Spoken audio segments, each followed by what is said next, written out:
തൽക്കാലം ജമാഅത്തെ ഇസ്ലാമി സാഹചര്യങ്ങൾ അനുകൂലമല്ലാത്തത് കൊണ്ട് ചിലപ്പോൾ ഒന്ന് പത്തി മടക്കി ഇരിക്കുകയാണ്. ഞാൻ ഒരു ആരോപണമല്ല, ഒരു സംശയമാണ്. ഇപ്പോൾ കുറച്ചുനാൾ മുമ്പ് വന്ന മറ്റൊരു വാർത്തയിലേക്ക് ഞാൻ താങ്കളുടെ ശ്രദ്ധ കൊണ്ടുവരികയാണ്.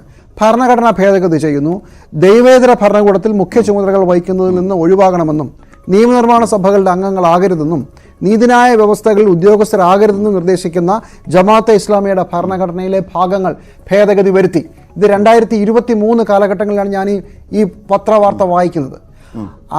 ഇത്രയും കാലം ഇങ്ങനെയായിരുന്നു നിങ്ങളുടെ ഭരണഘടന. എനിക്ക് അത്ഭുതം തോന്നുന്നു.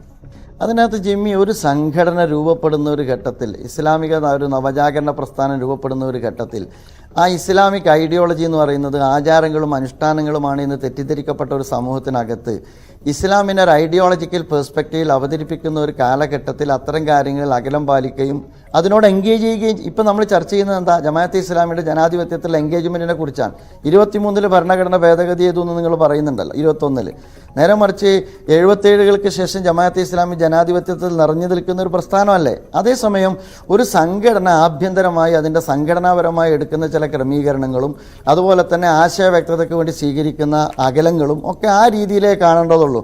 ജമാഅത്തെ ഇസ്ലാമി വിഭജനത്തോട് വിയോജിക്കുന്നിടത്ത് നിന്ന് തൊട്ട് ഇന്ത്യയിലെ സുപ്രധാനമായ രാഷ്ട്രീയ വിഷയങ്ങളിലെല്ലാം നിലപാട് സ്വീകരിക്കുകയും അനിവാര്യമായ ഘട്ടങ്ങളിലെല്ലാം ജനാധിപത്യത്തോട് എൻഗേജ് ചെയ്ത് വരികയും ചെയ്തൊരു പ്രസ്ഥാനമാണ്. അതുകൊണ്ടല്ല ഇന്നും CPM ജമാഅത്തെ ഇസ്ലാമിയുമായിട്ട് ഫൈറ്റ് ചെയ്യേണ്ടതായിട്ട് വരുന്നത്. ജനാധിപത്യത്തിൽ എൻഗേജ് ചെയ്യുന്ന ഒരു പ്രസ്ഥാനം എന്നുള്ള അർത്ഥത്തിലല്ലേ? ഇല്ല എങ്കിൽ ജമാഅത്തെ ഇസ്ലാമിക്ക് ഒരു മതസംഘടന എന്ന അർത്ഥത്തിൽ രാഷ്ട്രീയവുമായി ബന്ധപ്പെട്ട് മൗനമായിരുന്നുവെങ്കിൽ CPIM ഒരു പ്രശ്നം ഉണ്ടാവില്ല എന്ന് നമുക്ക് അറിഞ്ഞുകൂടെ? ഈ സത്യത്തിൽ കേരളത്തിലെയും ഇന്ത്യയിലെയും പല പ്രസ്ഥാനങ്ങൾക്കും ഇങ്ങനെ ഒരു ദ്വന്ദ്വ മുഖമുണ്ട്. ഇപ്പോൾ കമ്മ്യൂണിസ്റ്റ് പാർട്ടി തന്നെ എടുത്തു നോക്കൂ. സത്യത്തിൽ അവർക്ക് ജനാധിപത്യത്തോടെ വലിയ മമതയൊന്നുമില്ല ആഗോള തലത്തിൽ. പക്ഷേ ഇന്ത്യൻ സാഹചര്യങ്ങളിൽ ഞങ്ങൾ അതനുസരിച്ചേ പ്രവർത്തിക്കുമെന്ന് കമ്മ്യൂണിസ്റ്റ് പാർട്ടി പറയും. തരം കിട്ടിയാൽ ലോകത്തെല്ലായിടത്തും കമ്മ്യൂണിസ്റ്റ് പാർട്ടികൾ തിരിച്ച് പ്രവർത്തിച്ച ചരിത്രമുണ്ട്. ഇപ്പോൾ ബംഗ്ലാദേശിൽ നോക്കൂ, അവിടെ അധികാരത്തിലിരുന്ന ഒരു സർക്കാരിനെ, ജനാധിപത്യത്തിലിരുന്ന ഒരു സർക്കാരിനെ അട്ടിമറിച്ചിട്ടിരിക്കുകയാണ് നിങ്ങളുടെ ബംഗ്ലാദേശ് ഘടകം.